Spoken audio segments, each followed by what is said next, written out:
એક તરફ સરકાર નલ સે જલની વાતો કરી રહી છે, ત્યારે નલ સે જલ યોજના હેઠળ ધોરાજીના લોકોને સમયસર પીવાનું શુદ્ધ પાણી મળી રહે તેવા હેતુથી રાજ્ય સરકાર દ્વારા ધોરાજીમાં પીવાના પાણીનો ટાંકો બનાવવા માટે લાખો રૂપિયાની ગ્રાન્ટ ફાળવવામાં આવે છે, જે જ્યુડિશિયરી વિભાગ દ્વારા આ ગ્રાન્ટ ફાળવવામાં આવે છે। ત્યારે આ ટાંકા બનાવવાની કામગીરીમાં કોન્ટ્રાક્ટર દ્વારા નીતિ નિયમોને નેવે મૂકી કામગીરી કરવામાં આવી રહી છે।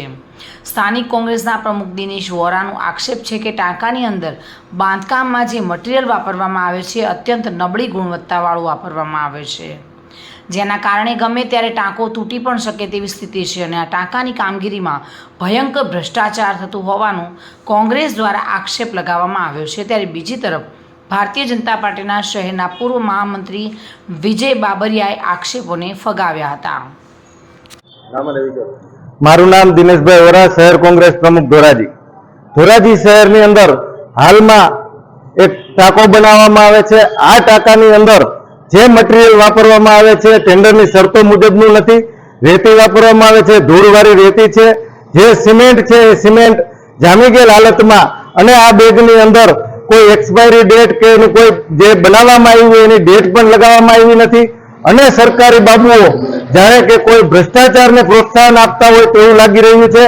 જ્યારે કોઈ મોટી દુર્ઘટના ઘટે ત્યારે આ જ સરકારી બાબુઓ પોતાના હાથ ઊંચા કરી દે છે, અને હાલમાં જોઈએ તો આ ટાંકાની અંદર જો આ મટીરિયલથી ટાંકો બનાવવામાં આવ્યો છે એ ટાંકો ગમે ત્યારે પડી શકે અને મોટી જાનહાનિ થાય અને કોઈ મોટી દુર્ઘટના થાય, અને એના કારણે અનેક લોકોને આનો ભોગ બનવું પડે અને ધોરાજીની પ્રજાને પાણીની જે સમસ્યા ઊભી થાય એ સમસ્યાનો પણ સામનો કરવો પડે એવી હાલત હાલમાં કરોડો રૂપિયાના ખર્ચા ટાંકો બન્યો, અધિકારીઓ શું આ પેમેન્ટ સ્ટોપ કરી દેવું જોઈએ ભ્રષ્ટાચાર થતું હોવાને? ખુલ્લે આમ ન્યાય અધિકારીઓએ જે ભ્રષ્ટાચાર ચાલી રહ્યો છે તેની ઉપર તપાસ કરવી જોઈએ અને આ એજન્સીનું પેમેન્ટ સ્ટોપ કરવું જોઈએ, નહીતર આની અંદર કરોડો રૂપિયાનો ભ્રષ્ટાચાર થાય તેવી શક્યતા છે અને અનેક લોકોને ભવિષ્યમાં જાન ગુમાવવાનો પણ વારો આવે તેવી પરિસ્થિતિ હાલમાં જે ટાંકાની કામગીરી ચાલી રહી છે તેમાં નિર્માણ થયેલ છે। હું વિજય બાબરિયા। હાલ ધોરાજીની જનતાને જે પાણીની સમસ્યાનો સામનો કરી રહ્યો છે એના માટે ગુજરાત સરકાર દ્વારા ધોરાજી ભૂખી ચોકડી ઉપર પાણીના ટાંકાનું નિર્માણ થઈ રહ્યું છે। કોંગ્રેસના મિત્રો એવો આરોપ લગાવે છે કે ભ્રષ્ટાચાર થયો છે। નિયમો અનુસાર આ કામના સેમ્પલ લેવાતા હોય છે, અધિકારીઓ મુલાકાત પણ કરતા હોય છે, અને આ કોંગ્રેસના મિત્રોને 60 વર્ષથી જે ભ્રષ્ટાચાર કર્યો છે અને રાતે અને દિવસે ગમે તે જગ્યાએ ભ્રષ્ટાચાર દેખાય છે।